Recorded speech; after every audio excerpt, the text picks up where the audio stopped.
Hi, everybody. I am Scott Ferguson, back to read to you. Let's go back to the American Revolution and Mr. Patrick Henry. I have his ever so deservedly famous speech to the Continental Congress on March 23rd, 1775. This is the "Give me liberty or give me death" speech. It is stirring.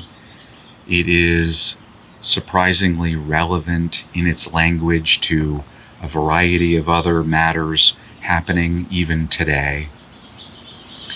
And so I invite you to sit back and listen. This is relatively short. It aroused a lot of energy and action from his colleagues, shall we say, to finally take action against the British, the repressive British rule of King George. I'm going to read to you the 3 resolutions that Patrick Henry proposed, and then his speech in support of those resolutions. Here we go. Number 1, that a well-regulated militia composed of gentlemen and yeomen is the natural strength and only security of a free government. 2, that such a militia is at this time especially necessary to protect our rights and liberties, which have been rendered insecure by the remissness of government in calling our legislature together. And number 3, that this colony be immediately put into a posture of defense, that colony being Virginia. And now his speech. Mr. President, no man thinks more highly than I do of the patriotism as well as abilities of the very worthy gentlemen who have just addressed the House. But different men often see the same subject in different lights, and therefore I hope it will not be thought disrespectful to those gentlemen if, entertaining as I do opinions of a character very opposite to theirs, I shall speak forth my sentiments freely and without reserve. This is no time for ceremony. The question before the House is one of awful moment to this country. For my own part, I consider it as nothing less than a question of freedom or slavery. And in proportion to the magnitude of the subject ought to be the freedom of the debate. It is only in this way that we can hope to arrive at truth and fulfill the great responsibility which we hold to God and our country. Should I keep back my opinions at such a time, through fear of giving offense, I should consider myself as guilty of treason towards my country and of an act of disloyalty toward the majesty of heaven, which I revere above all earthly kings. Mr. President, it is natural to man to indulge in the illusions of hope. We are apt to shut our eyes against a painful truth and listen to the song of that siren till she transforms us into beasts.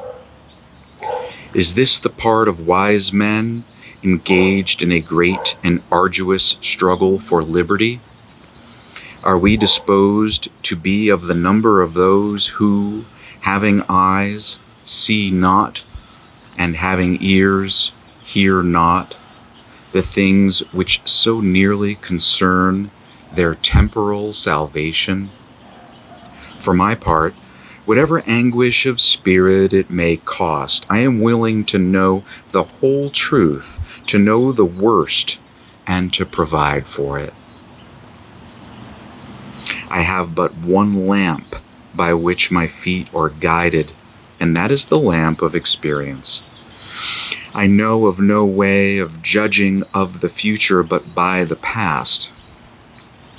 And judging by the past, I wish to know what there has been in the conduct of the British ministry for the last 10 years to justify those hopes with which gentlemen have been pleased to solace themselves and the House. Is it that insidious smile with which our petition has been lately received? Trust it not, sir. It will prove a snare to your feet. Suffer not yourselves to be betrayed with a kiss.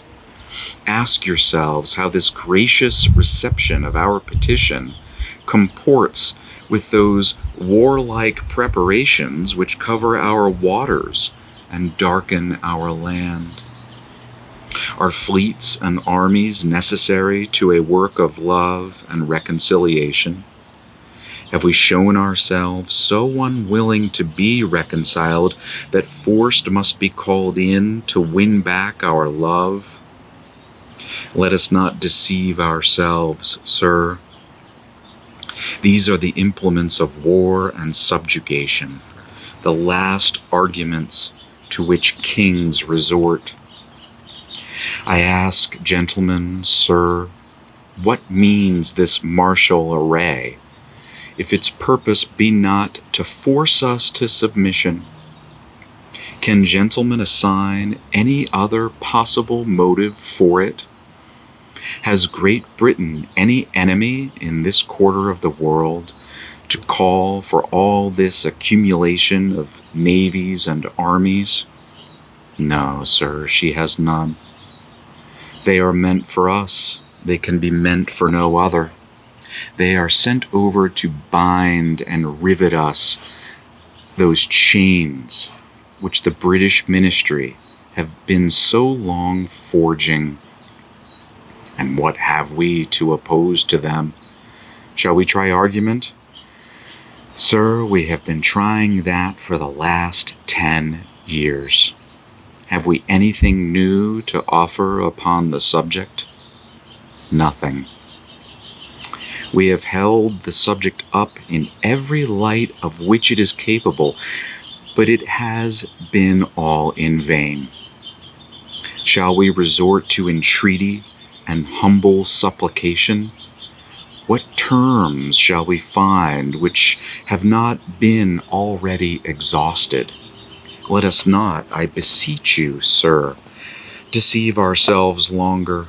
Sir, we have done everything that could be done to avert the storm which is now coming on. We have petitioned, we have remonstrated, we have supplicated, we have prostrated ourselves before the throne, and have implored its interposition to arrest the tyrannical hands of the ministry and Parliament. Our petitions have been slighted. Our remonstrances have produced additional violence and insult. Our supplications have been disregarded, and we have been spurned with contempt from the foot of the throne. In vain, after these things, may we indulge the fond hope of peace and reconciliation. There is no longer any room for hope. If we wish to be free, if we mean to preserve inviolate those inestimable privileges for which we have been so long contending, if we mean not basely to abandon the noble struggle in which we have been so long engaged, and which we have pledged ourselves never to abandon until the glorious object of our contest shall be obtained, we must fight. I repeat it, sir, we must fight. An appeal to arms and to the God of hosts is all that is left us. They tell us, sir, that we are weak, unable to cope with so formidable an adversary. But when shall we be stronger? Will it be the next week or the next year? Will it be when we are totally disarmed and when a British guard shall be stationed in every house? Shall we gather strength by irresolution and inaction? Shall we acquire the means of effectual resistance by lying supinely on our backs and hugging the delusive phantom of hope until our enemies shall have bound us hand and foot? Sir, we are not weak if we make a proper use of those means which the God of nature hath placed in our power. 3 millions of people armed in the holy cause of liberty, and in such a country as that which we possess, are invincible by any force which our enemy can send against us. Besides, sir, we shall not fight our battles alone. There is a just God who presides over the destinies of nations and who will raise up friends to fight our battles for us. The battle, sir, is not to the strong alone. It is to the vigilant, the active, the brave. Besides, sir, we have no election. If we were base enough to desire it, it is now too late to retire from the contest. There is no retreat but in submission and slavery. Our chains are forged.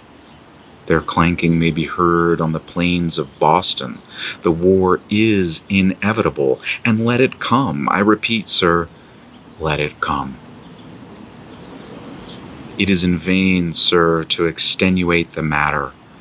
Gentlemen may cry, peace, peace, but there is no peace. The war is actually begun.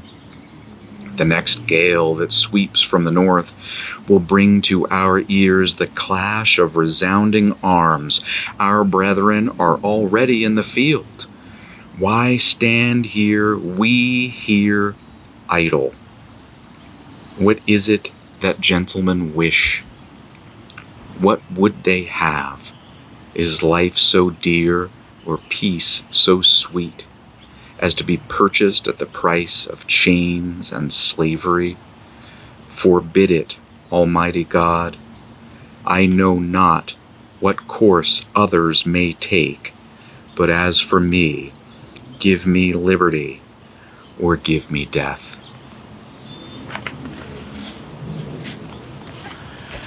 That was Patrick Henry, March 23rd, 1775, speaking to the Continental Congress in Virginia in support of 3 resolutions, which, as you may have guessed, were all passed.